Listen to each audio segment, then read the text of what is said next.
السلام علیکم viewers, welcome back to carpool with Arham and Hamza. سب سے پہلے ہم آپ کا بہت زیادہ شکریہ ادا کرنا چاہتے ہیں کہ آپ نے ہمیں پہلی ویڈیو پر بہت اچھا رسپانس دیا. ہماری امید سے زیادہ آپ نے اس کو لائک کیا، ہمارے چینل کو سبسکرائب کیا، آپ نے ویوز دیے اس میں زیادہ سے زیادہ. آپ سب کا بہت بہت شکریہ. آج کا ہمارا ایک ٹاپک جو ہے وہ بہت ذرا چنکی سا ہے، یعنی کہ نوجوانوں کے دل پر سیدھا لگنے والا ہے وہ. کیونکہ اس میں ہم نوجوان پہلے تو لاکھوں روپے لگا کر اعلیٰ تعلیم حاصل کرتے ہیں، پھر اعلیٰ تعلیم کے بعد ان کی خواہش ہوتی ہے کہ ہمیں اچھی سی جاب مل جائے. لیکن وہ اچھی سی جاب جب حاصل کرنے جاتے ہیں، وہاں پر انہیں جا کے جب سننے کو ملتا ہے کہ آپ کے پاس ایکسپیرینس ہے، تو وہ بڑے لاجواب ہو جاتے ہیں. یار ایکسپیرینس وہ کہاں سے؟ ہمیں تو ایکسپیرینس کا پتہ ہی نہیں ہے. ایکسپیرینس بھی ہم نے لانا تھا. ہمیں تو یہی پتا تھا کہ ہم نے صرف اور صرف تعلیم حاصل کرنی ہے، گریجویٹ ہونا ہے اور ہمیں مل جائے گی. تو اس کے بارے میں ہم حمزہ بھائی سے پوچھیں گے. حمزہ بھائی ذرا بتائیں، ذرا ایکسپیرینس کیا ہوتا ہے اور یہ کہاں سے لانا ہے ہم نے؟ ارحم صاحب، پہلے تو میں آپ کو کہوں گا کہ ویلکم بیک برو. تھینک یو سو مچ. سو آج کا ٹاپک بڑا یار اپنا ایک نا بڑا ہی سے کہتے ہیں نا، بیچارے بچوں کے نا ارمان ہی بہ جاتے ہیں ان باتوں پہ. تو ہمارے بھی بہے ہیں کئی بار، بس اسی وجہ سے. تو سر ٹاپک کچھ ایسے ہے کہ دیکھیں، بات تو یہ ہے کہ ایکسپیرینس میں مانتا ہوں بہت ضروری ہے. ایکسپیرینس تو زندگی کا بھی زندگی جی کے آتا ہے. پیدا ہوتے بچے کو ہاں جی بتاؤ جی 40 سال کی عمر میں کیا ہوگا، وہ کہے گا میں نے 40 تک پہنچتے لین دے. نہیں وہ تو ٹھیک ہے. کہنے کا مقصد ہے ہمارے ملک کا ایک تو نظام تعلیم کی مجھے سمجھ نہیں آتی. ہمارے ملک میں بیک وقت میرے خیال میں 10 سے 12 نظام تعلیم چل رہی ہیں. پہلے ہمارے بچپن میں تو سننے میں آتا تھا جی صرف آکسفورڈ ہے اور پنجاب ٹیکسٹ بک بورڈ ہے. بالکل ٹھیک ہے. اب تو سمجھ نہیں آتا کوئی امریکن کو فالو کر رہا ہے، کوئی فرینچ کو فالو کر رہا ہے، کوئی ریولوشن کو فالو کر رہا ہے، کوئی ایوولوشن کو فالو کر رہا ہے. کوئی اب ایک نئی ٹرم آ گئی ہے کہ جی صرف اے آئی پڑھاؤ بچوں کو، آرٹیفیشل انٹیلیجنس، بس وہی زندگی ہے. دا پوائنٹ از کہ ہمارے لوگ بچے کے ساتھ سب سے بڑی زیادتی یہ کرتے ہیں کہ اسے یونیورسٹی میں اس لیول کا سکلڈ نالج ہی نہیں دیتے. بک نالج از گڈ، بٹ وہ بلشٹ بن جاتا ہے مارکیٹ کے اندر جا کے جب آپ کو اس کا پریکٹیکل ہی نہیں آتا. لیٹس سپوز ہم میڈیا سے ہیں، ہمیں اگر پتہ ہی نہیں ہے کہ how to hold a camera, how to make your voice attractive towards the people on the mic, تو ہمارا کیا فائدہ ہے؟ یا ہمیں اگر کمپیوٹر نالج نہیں ہے، ہمیں ایڈوب فوٹوشاپ، السٹریٹر، آڈیشن، اس طرح کے جو سافٹ ویئر ہمیں نہیں پتا. نقصان کہاں ہو رہا ہے ارحم بھائی؟ یہ ہو رہا ہے کہ بچے کو یونیورسٹی لیول پہ اگر کوئی پیڈ انٹرنشپس اگر کسی بڑی آرگنائزیشن کے ساتھ انہوں نے لائزون بنایا ہو یونیورسٹی والوں نے، تو بچہ اس انٹرنشپ میں کچھ نہ کچھ سیکھے گا. ٹھیک ہے. اور اسے کوئی اسٹائپنڈ ملے گا، کچھ پیسے ملیں گے. You know money and time is ایوری تھنگ. اگر میں آپ کو وقت دوں یا پیسے، دونوں ایک ہی بات ہے. یہ فیسلٹی ہمیں یونیورسٹی والوں نے یا کسی ادارے نے، انسٹیٹیوٹ نے پرووائڈ کرنی ہے، کمپنی نے پرووائڈ کرنی ہے کہ اپنے ورک کے بارے میں وہ سٹارٹ میں بتائیں تھوڑا سا. یا آتے ہی تو نہیں نا انہوں نے ڈیمانڈ کر لینی ہے کہ ہمیں ایکسپیرینس دیں آپ.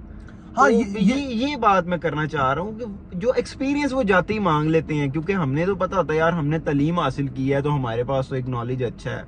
یا پھر تعلیم دینے والوں کو چاہیے کہ وہ ساتھ ساتھ پریکٹیکل بھی کروائیں. ہاں یہ بڑے نا، ویسے ارحم آپ نے ایک بڑا اچھا پوائنٹ ریز کیا کہ یہ نا بڑے دکھ کی بات ہے کہ آپ کو جاتے ہی کہا جاتا ہے کہ بھائی ایکسپیرینس لاؤ، ایکسپیرینس لاؤ، ورنہ جاب کے اندر فری بیٹھو. اور ہمارے لیے جیسا کہتے ہیں نا، میں تو اسے ماڈرن سلیوری سے جوڑوں گا کہ یہ ایک طرح کی نا جدید غلامی ہے کہ بھائی آپ ہمارے لیے کام بھی کرو، ہم نے آپ کو دینا بھی کچھ نہیں، ٹھیک ہے، اور ایکسپیرینس حاصل کرو. اچھا وہ ایکسپیرینس آپ حاصل کرتے ہیں، آپ کسی اور آرگنائزیشن میں جائے کہتے ہیں جی میں نے یہ کام کیا، وہ کہتے ہیں آپ وہاں پہ پیڈ تھے، آپ کہتے ہیں میں نان پیڈ تھا، وہ کہتے ہیں دیٹ مینز یو آر میں کیا کہوں، لفافہ ہے آپ. ہاں جی ٹھیک ہے. ٹھیک ہے. اس میں کسی نے بھی ہوا بھر دی ہے، ٹھیک ہے، اندر کچھ نہیں ہے. بہت دکھ کی بات ہے. لیکن ہمیں، میرا ماننا یہ ہے کہ اب آرگنائزیشن لیول سے بات اوپر جا چکی ہے. حکومت وقت کو ان چیزوں کے اوپر نا ایک نا پراپر میکنزم بنانا چاہیے. جس طرح پارلیمانی تشکیل دے دیتے ہیں، ہر چیز پہ انکوائری کمیشن بٹھا دیتے ہیں، اس کے اوپر بھی کوئی کمیشن بٹھائیں. ایچ ای سی کو بھی ذرا کھینچیں. اسے سیلف گورننگ باڈی سے آپ نے چک کے بنا دیا کسی وزیر کی لونڈی. آپ نے سب سے بڑا تو ظلم یہ کیا ہے کہ ایچ ای سی کو اٹھا کے بنا دیا وزیروں کی لونڈی. ایچ ای سی کوئی قانون بنانے میں آزاد ہی نہیں رہی. اور ویسے سوری ٹو سے جب آزاد بھی تھی تب کون سا کچھ پٹ لیا. ہاں یہ بھی بات ویسے آپ نے ٹھیک کیا. تو حمزہ بھائی، پاکستان کی کچھ نیوز ویب سائٹ کے مطابق رواں سال کی پہلی شش ماہی میں 8,32,000 لوگ پاکستان کو خیر بات کہہ کر دیگر ممالک میں جا چکی ہیں، جن میں آپ کہہ لیں کہ 4 سے 5 لاکھ نوجوان ہیں جو کہ پاکستان سے اعلیٰ تعلیم جنہوں نے حاصل کی ہے اور اپنے بہتر مستقبل کے لیے انہیں پاکستان کو چھوڑ کر دیگر ممالک کی طرف رخ کرنا پڑا ہے۔ تو یہ آپ مجھے بتائیں کہ کیا پاکستان میں کیوں نہیں وہ فیسلٹیز ہیں، یا ہم دے نہیں پا رہے؟ کیا ہم اتنا پیچھے ہیں کہ ہمارے نوجوانوں کو باہر جا کر کام کرنا پڑ رہا ہے؟ کیا ایشو ہے؟ یہ سیاسی معاشی بحران کیا ہے؟ یہ بتائیں ذرا تھوڑا سا۔ اور ہم جو سب سے بڑی چیز ہے نا، 14 لاکھ کے قریب پاکستانی ملک چھوڑ گئے۔ 14 لاکھ؟ جی ہاں، till date 14 lakh skilled Pakistani. Your country is become brain drain. یہاں پہ جسے کہتے ہیں نا، اب بس آپ کو جابز شاید نظر آ جائیں، ان پہ کام کرنے والا کوئی نظر نہیں آئے گا۔ نقصان یہ ہے کہ ہم اپنے کنٹری کے بچوں کو بالکل ایسے سمجھتے ہیں جس طرح وہ کہتے ہیں نا، پنجابی چ ایک مثال ہے یا اردو کی، ماتا دا مال، کہ بس ایویں بس کیسے کم دینی ہے، جڑی کم دی شے نہ ہوئے چک کے دے دیو کسی نو بھی۔ یہی پاکستانی باہر جا کے ٹاپ ناچ لیول پہ چلیں گے۔ اور سوری ٹو سے سر، سب سے بڑی بات یہ ہے، ہمارے آپ نے اب ملک میں دیکھے بھی ہوں گے، فلیکسز لگے ہوئے تھے ماشاءاللہ، کہ اس ملک کے چھوڑ کے جانے والوں کے لیے پیغام ہے، یہ وطن تمہارا ہے، تم ہو پاسباں اس کے۔ یاد رکھیے گا، یہ بات بڑی پڑھی لکھی ہے۔ لوگ کہتے ہیں جی مادر وطن، یہ مٹی ہماری ماں ہے۔ یہی مٹی جس طرح ان بچوں کے ساتھ کیا ہو رہا ہے، یہی مٹی جب آپ کو اناج نہیں دے گی، یہ خشک ہو جائے گی، یہی اس کی مثال بنتی ہے نا۔ تو یہ مٹی جب خشک ہو جائے گی تو لوگ اسی مادر وطن کو گالی دے کے چھوڑ کے چلے جائیں گے۔ آپ اپنے بچوں کو کیا سیکھ دے رہے ہیں؟ ان کو آپ نے اتنا، جسے کہتے ہیں نا، فرسٹریٹ کر دیا ہے، ان کے دلوں میں ایک نا وطن کے لیے بغض آ گیا۔ آپ اب سوشل میڈیا نہیں دیکھتے کہ بچے کس طرح وطن کے بارے میں غلط باتیں لکھتے ہیں؟ وہ اسی وجہ سے کہ جب وہ کہتے ہیں بھوکا پیٹ روٹی مانگتا ہے، اس کے نزدیک محب الوطنی، یہ جذبہ عقیدت اور جسے کہتے ہیں نا جذبہ شہادت، یہ سب ثانوی اور کتابی باتیں رہ جاتی ہیں۔ موریلٹی کیوں نیچے جا رہی ہے معاشرے میں؟ کہ لوگوں کو ایک روٹی کے پیچھے اتنا پاگل کر دیا گیا کہ لوگوں کو لگتا ہے کہ ہر چیز جائز ہے۔ صحیح بات ہے، صحیح بات ہے حمزہ بھائی، بڑی اچھی بات کی آپ نے۔ حمزہ بھائی ایک اور آپ کو میں آج کی خبر بتاتا ہوں کہ پیٹرول 17 روپے مہنگا ہو گیا ہے۔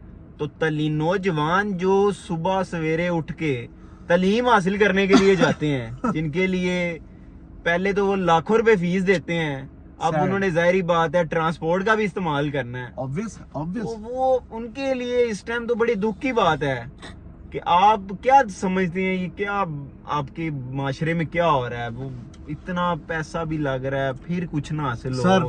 تو سر جی بڑی ہی مختصر بات کروں گا، مختصر اور جامع، ٹھیک ہے، دلوں کو چھو جائے گی، پیروں تلے سے زمین نکل جائے گی۔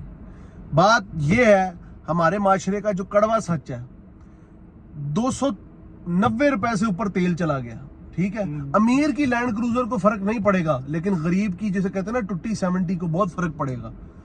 لوگ اب واپس سائیکلوں پہ آئیں گے، اور سوری ٹو سے اس ملک میں تو سائیکل بھی نہیں بنتی۔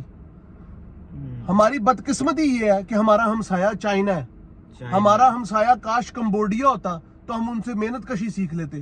ہمارا ہمسایہ انڈیا ہے، ہم نے اس سے کچھ نہیں سیکھا۔ ہاں، ہم نے چائنا کے سے محنت نہیں سیکھی، ہم نے چائنا سے قرضہ لینا شروع کر دیا، ہم نے چائنا سے چیزیں وہ بھی انہیں خود سکھا کر۔ ہاں، ڈیم وہ پاکستان سے دیکھ کے گئے ہیں، اور آج کتنے ڈیم ہیں سر؟ یہ اسٹیٹ بینک کی جو حبیب بینک کی جو بلڈنگ ہے کراچی میں، اس کے نیچے 80s میں آگے چائنیز کھڑے ہو کے دیتے تھے، یار یہ بلڈنگ بنائی کس نے؟ اور یہ باتیں فیکٹس اینڈ فگر پہ ہیں، میں کو جسے کہتے ہیں نا کوئی تلسماتی دنیا کی باتیں نہیں کر رہا۔ یہ ایک الگ ڈیبیٹ ہے، انشاءاللہ تعالی ہم دوبارہ اس کے اوپر بات کریں گے حمزہ بھائی۔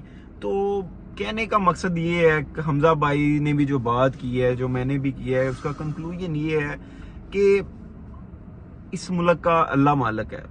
آپ تعلیم تو حاصل کر لیتے ہیں، لیکن آگے آپ کے پاس کچھ نہیں ہے کرنے کا۔ ٹھیک ہے سر، ہم لوگوں کے پاس اللہ کے اوپر چھوڑنے کے علاوہ بچے ہی کچھ بھی نہیں ہے، کچھ بھی نہیں ہے جی۔ اب ہر بندہ جی، یہ قوم نہیں ہے، یہ ہجوم ہے، یہ ہجوم ہے، یہ بھیڑ بکریوں سے بھی گزرے گزرے ہیں۔